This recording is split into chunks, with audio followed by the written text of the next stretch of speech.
Hello, I'm redoing my top 10 monsters video because I hate the old one.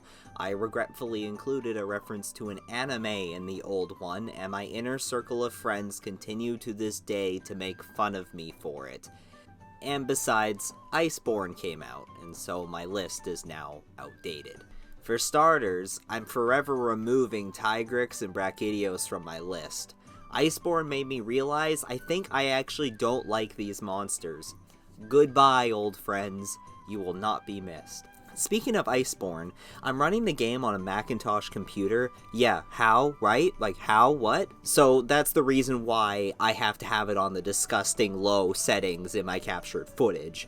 My Macintosh computer can only handle so much, and my wallet can only handle so much as well. I can't keep up with every single console that Monster Hunter keeps jumping to. And again, for this video, these are completely my opinions on my favorites.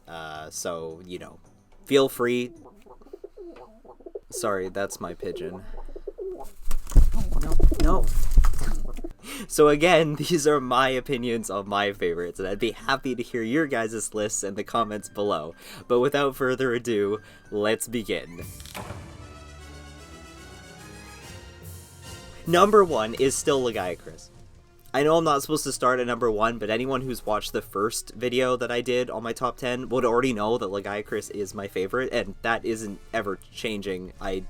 That's just never gonna change. He's my favorite of all time. I love his equipment. I love the experience. It's perfect. By the way, I'm honestly glad he wasn't in World or Iceborne. He's only worth fighting underwater. The experience truly isn't the same otherwise. All around, he's a top-tier flagship monster. He's got top-tier armor sets, top-tier weapon designs. He's also a top-tier cutie. Look at this absolute cutie. Alright, moving on. Next is number 11. I miscounted when I was assembling this list, so there's 11, who cares? Number 11 is Nergigante.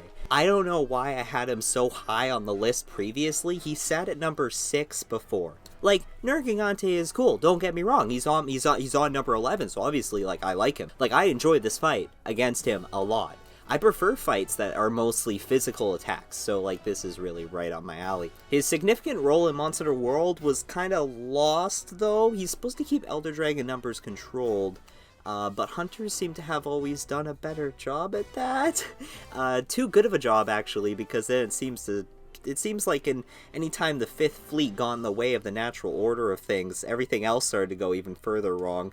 When you go to fight the Shara Ishvalda or whatever, the Nergigante is there, and my immediate reaction was, oh, well, he's gonna kill the big bad Elder Dragon for us. And then, guess what? He does. But then how come the characters immediately are like, hey, let's kill Nergigante? It just saved us. It's probably our friend, but let's go kill it anyway. I don't get it.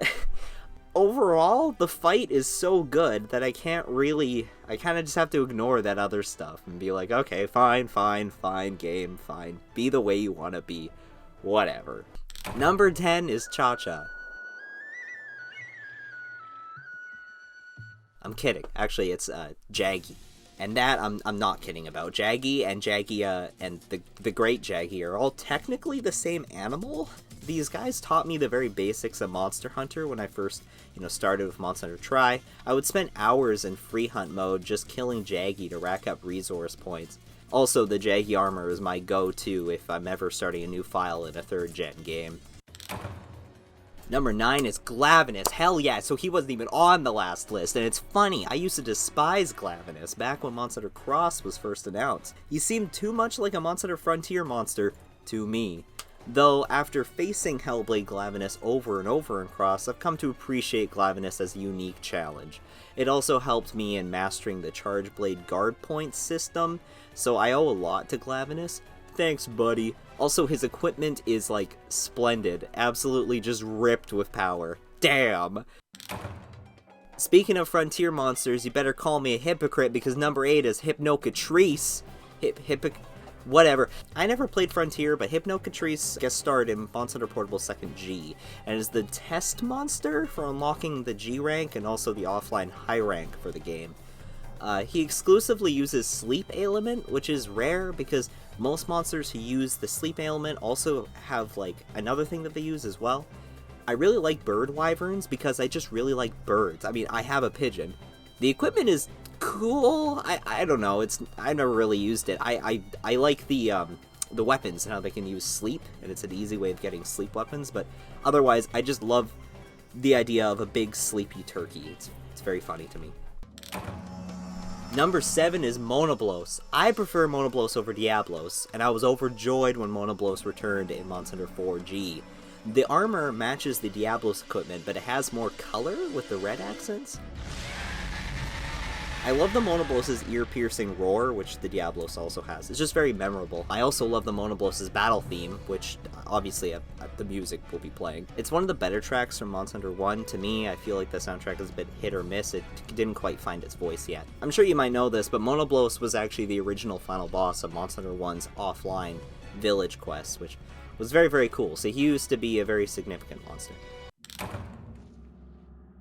Number 6 is Chameleos. I preferred him in the second generation. Actually, I prefer all the Elder Dragons in the second generation. This is why he isn't higher on the list. He actually used to be my top 3 when I was younger. Chameleos turns invisible, which is very dynamic and different from other fights in the series.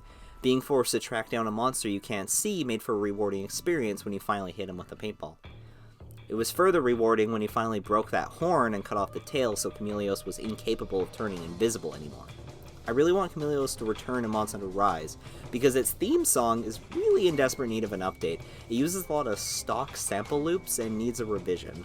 I talk about the music using stock sample loops in my old Monster Hunter 2 music.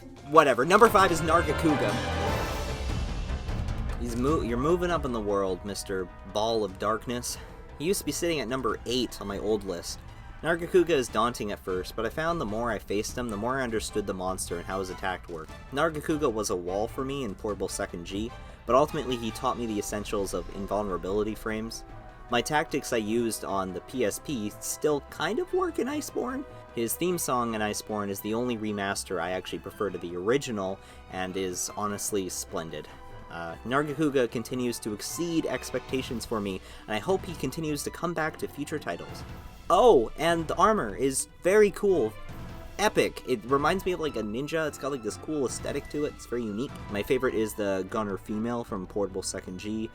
It's mostly because of the ears. I just have a thing for ears. Why didn't they bring back Gunner variants in World? Like, I understand why on like a gameplay level, but like, they were really cool.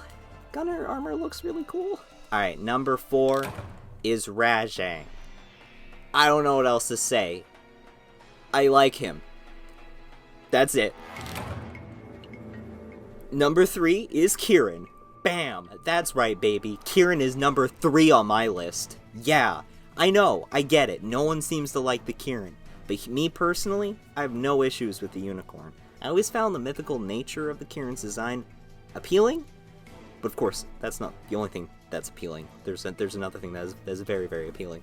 It's the Kirin equipment, and in Iceborne, it's very fresh. I really like it. I even have it on display, and I bought the figure too. What a wonderful waste of money, Capcom. Also, that great sword is fantastic.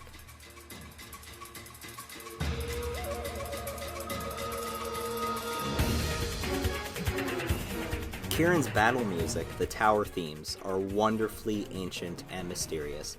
It's the best music to listen when you face the Kirin. All that being said, I found the Kirin quite difficult in World and didn't actually enjoy the Kirin in World the same way I enjoyed the fight in Portable 2nd G or 4. They made the Kirin look more like a dragon in Monster Hunter World, which is fine, I guess. I just prefer when it was more horse-like. Also, they removed the white shadow. I like the idea that it glows so much that it doesn't even leave a shadow, so it's just like white on the floor. In the later games, it has a shadow, just a regular shadow. Oh well. Finally, I found the hitboxes worse in World than they were in 4, but that's just me. I just need to get good, as they say. I've actually been playing Monster Hunter 2 DOS, which I'm writing a very long review for. And reading the quest details on the Kirin, the translation calls it a giraffe, and that's because Kirin is a word that has been used for giraffe by different Asian cultures, though the idea of a giraffe monster would be interesting. But yeah, I mean, the real reason why I have Kirin on this list is because of the Kirin armor, but you know, I mean, like... Okay, and finally is number 2, and that's a Cantor, same as my last list. The quest Rise to the Summit from Portable Second is forever burned into my mind. I called it the ultimate test, and honestly it was for me. When I finally soloed a Cantor, I felt like I was unstoppable. I think the closest I've ever gotten in that same level of achievement was when I soloed Elatrion. Elatrion! Oh my god! Cantor is adorable. I love the cute little noises a Cantor makes when he falls over. He thinks he's a big bad monster, but he's just a big sweetheart. Also, his armor is really bulky and cool, and the skills it gave in Portable Second was like really worth it. I miss back when increasing affinity by only 20% was like endgame strats. I mean, nowadays we use Tenderizer and Critical Boost and whatever, but like back then, Attack Up Large was goals, man. And remember, number 1 was Lagiacrus. I said at the beginning of the video, and I don't know what else to say about him. He's already perfect. I hope you like the new style of the video. Before, I kind of was very objective and informative. I like this because of this, but now I'm kind of I'm just going crazy, you know? So I don't know if you prefer this style or the old style, let me know. Feel free to support me with a subscribe or whatever if you like the video. Tell me in the comments what your favorite monsters are, and let's get a conversation going. Goodbye!